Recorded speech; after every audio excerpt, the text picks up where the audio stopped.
lads and ladies, and welcome to this, and welcome back for another video on the channel. The new season is upon us. We've had our pre-season break, 3.5 weeks without my content, but unfortunately for you guys, we are back. New season, new hope, new expectation, new teams, fresh ideas, fresh players to look at, and again, someone will be lifting, that League One title at the end of the season, come the end of April.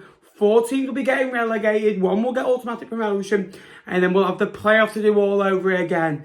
Again, this is your home of League One content for the 2023-2024 season. We'll have League One videos, we'll have every week we'll have a live reaction to a League One match week.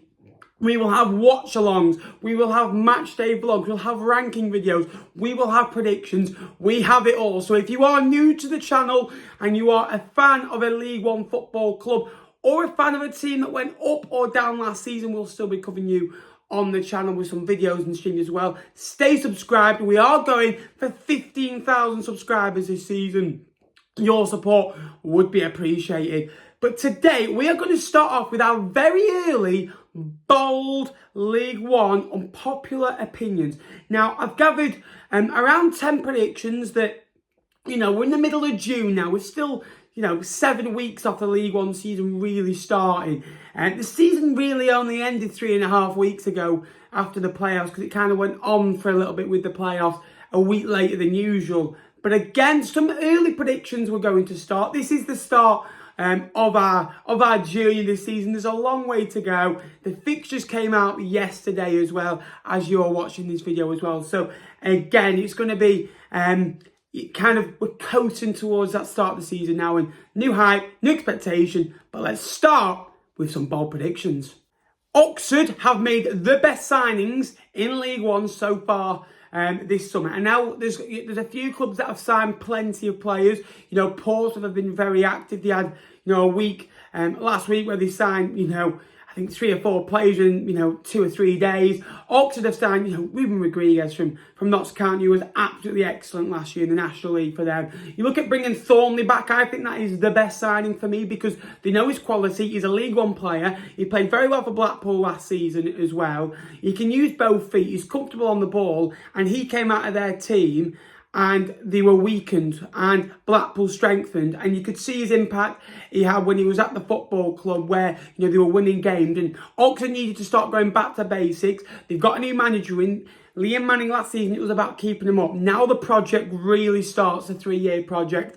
Obviously he finished on at MK Dons. He was only there 18 months, but it very much reminds me this year they've got to try and finish in the top 10. I know they've had uncertainty of playing the wages to the staff, but again, they've had a good window. They've kept the players as well. And they've got players who kind of weren't in the team, come the end of the season, might be back in their team next season, who are quality. If Portsmouth do not go up this year, I don't know when they will go up, because it's getting to the stage now where they're one of the most long-serving teams in League One. I think it's 7th or 8th year in League One. Fleetwood and Shrewsbury that have been there, as long or longer. But for clubs like Fleetwood and Shrewsbury, that's excellent. For clubs like Portsmouth Football Club, who have 20,000 fans in Fratton Park every week, and that's because they're selling it out every week, and they're selling out away games, and they're a passionate football club, a massive football club with big expectations. They've just not got it right. And again, Messinho did very well towards the end of last season. It was a bit too late, unfortunately, for them. But again, they have to go up, and make a good start. They made a good start last year. It made no difference. It's about making a good start and maintaining it. We've not really discussed the new boys. We will be doing that in a later video. But Stevenage, they've impressed me with their business so far. Steve Evans, you know what you're going to get. It's like going to a branded chain for something to eat. You know what you're going to get. It says it on the tin. You're not going to be playing the best football, but he grinds out results in League One and League Two. You've seen it with many of his teams, that he's managed, most recently Gillingham as well. But to get Stevenage up is a fantastic achievement. Forsakaski has just signed a new deal, and I believe they will stay up. That is my opinion on them. At this moment in time, Forsakaski signed a new deal, played 20 times from January onwards, signed Thompson as well, which is a good signing as well. And they signed a couple more as well. So, Harry Anderson's a very good signing, experience with the likes of Bristol Rovers as well. He can add goals and creativity. I like the signings. They're being smart. They're not overspending. And again, they're going to have a feel-good factor. You saw how well the teams that, came up last season did, Port Vale did very well up until January, got the job done and squeezed over the line. You look at other clubs. Unfortunately, Forest Green didn't set the standard, but everyone else pretty much very well done last season who came up. So again, I think Stevenage will be okay. Lincoln City will finish in the top 10, and I really mean push to the playoffs, or they'll be in a relegation battle. It'll be one of the two. I think more likely the first one, that they'll be pushing top 10, because I think they had a really good season last year under Mark Kennedy, and they didn't really get the mention for them because they were brilliant against the better teams away from home. They went to Plymouth and won. They went to Ipswich and won. These teams that are very good, but they played on the counter-attack. They played with a style, use the wingers, use the kind of the midfielders to press out the pitch, but sit in when they needed to as well. They're going to have to be better against the teams that play a low block against them to break them down. But some nice business early on. I like the Jensen sign. Obviously, they needed a goalkeeper. They've sorted that out. He's a colossal. He's 6'6". Hackett Fairchild's a smart signing as well, and I think they'll get many, many more. I really do. And again, it's a full ground every week. It's rocking, and they didn't lose many home games. Unfortunately, they didn't win many home games last year. It was all in draws. But again, it'll all depend on what they do with those draws from last season. If they turn them into wins, they'll push for the top 6. But if they go into losses, and unfortunately, you see a consequence, and then you're struggling. But I think they'll be all right and push for that top 10, top 6. But you never know. Next up, Peterborough or Wickham, at this moment in time, do not make my top 10. Now, Wickham, I was not very happy with them towards the end. They changed the playing philosophy towards the end of the season. That sacrificed them getting into the top 6. I think you play the system until the end of the season, try and get into the top 6. And if you get in, you play the way Wickham have been playing, and then change at the end of the season. And maybe he's had time to get his ideas across, Matt Bloomfield. But for me, I just don't think Wickham are strong enough to get in. Peterborough, they always seem to let a lot go when they've got a year left on the contract. Ward's left the football club. Clark Harris will more than likely leave the football club as well.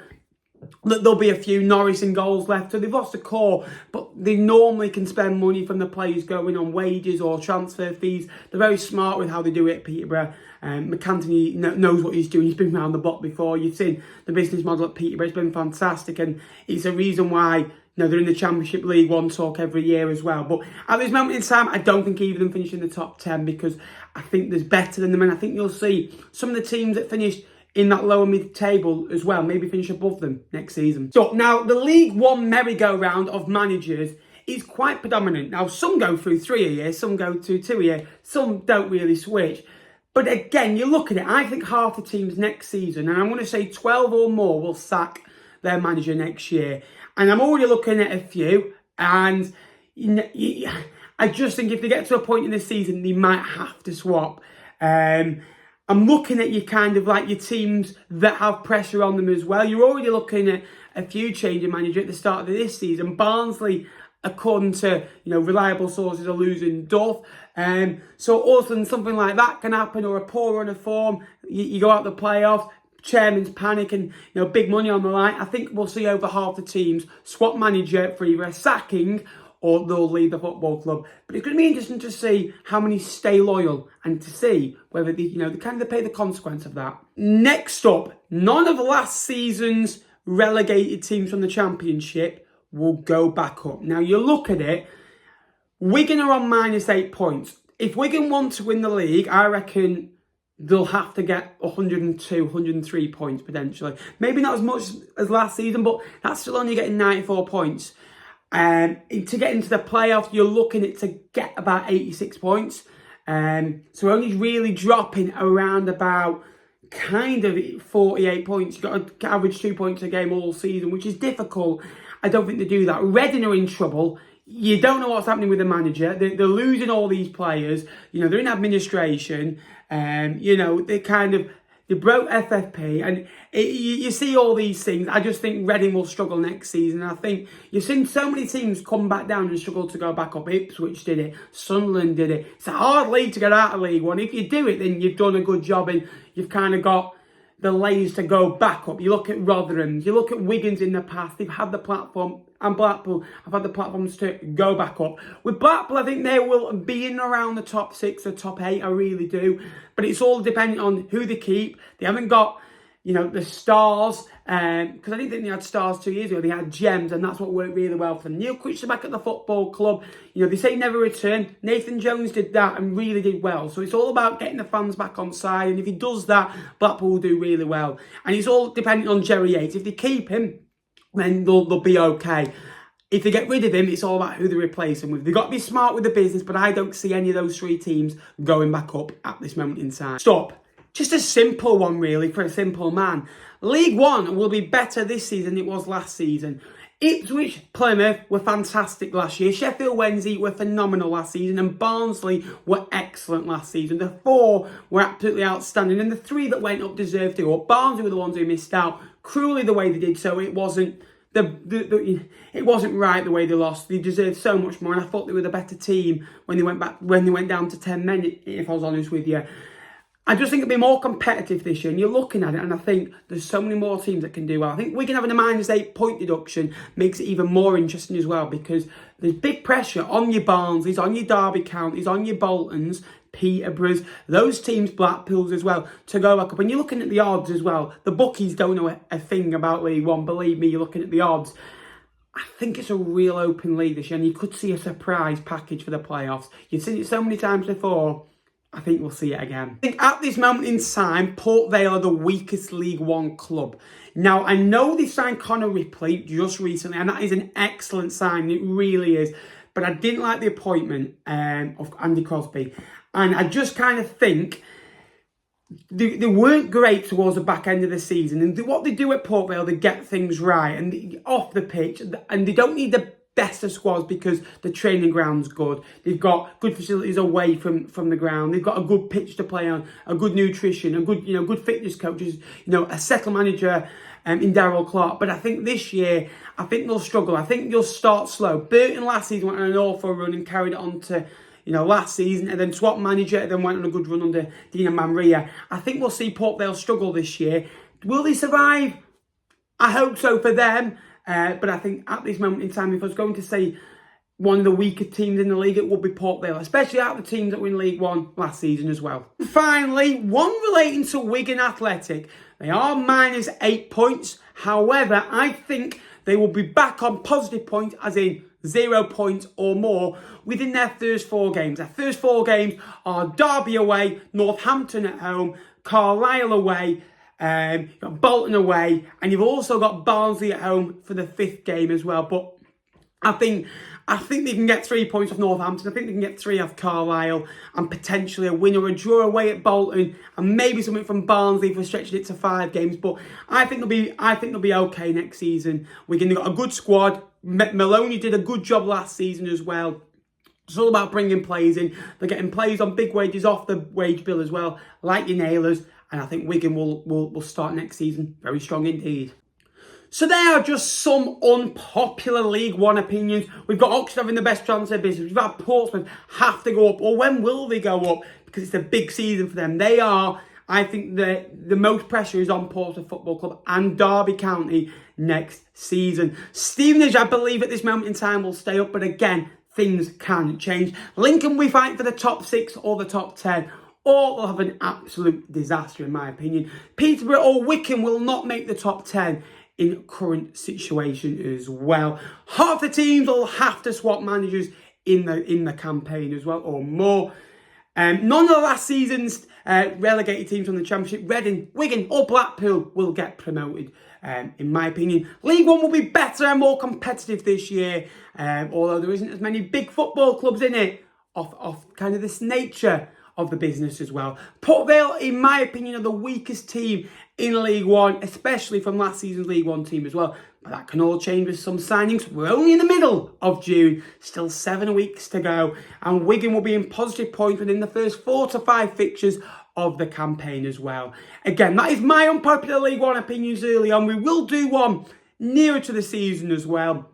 It is so good to be back. I hope you've enjoyed this video. Please like, please subscribe. We're on the road to 15,000 subscribers by the end of the season. And this is your home, the hub of League One content. There's so much coming your way this season. Good to be back. Thanks for watching. Up the Sky Bet League One.